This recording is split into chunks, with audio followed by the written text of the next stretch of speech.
Улицу Кулиева скоро будет не узнать. Пока одна бригада занимается установкой бордюров, другие заняты переносом электросетей. Им предстоит реконструировать 850 метров дорожного полотна, начиная с пересечения проспекта Зязикова и заканчивая на улице Чахкиева. Объект нужно сдать до середины мая. Надул делают, где-то 160 положили.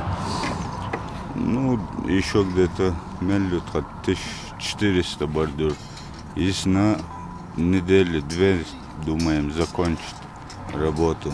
Здесь трудится порядка 15 специалистов. Работы начали неделю назад и уже успели демонтировать старые бордюры и подготовить основание. У нас сначала срез асфальта, будем ложить 2 слоя полотна асфальта, будем менять бордюры, будем осуществлять, делать еще дополнительные парковки. 3 парковочных места у нас запланировано в проекте.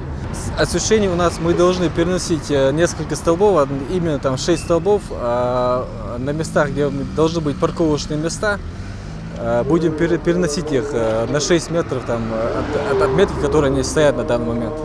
Отвечает за реконструкцию Ингушавтодор. Работы ведут по нацпроекту «Безопасные и качественные автомобильные дороги». Причина – серьезный износ дорожного полотна. Всего до 2024 года в Магасе планируют отреконструировать 5 дорог. Улица Кулиева вторая по счету, первая Гагиева, которую благоустроили в прошлом году. В следующем году эта улица Кулиева будет завершена. Также на очереди будут улицы Чахкиева, Базоркина и Нальгиева.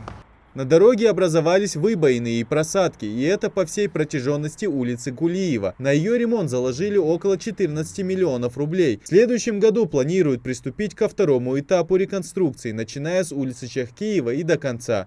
Идрис Ижиев, Адам Гулоев, Магомед Дедигов, Новости 24.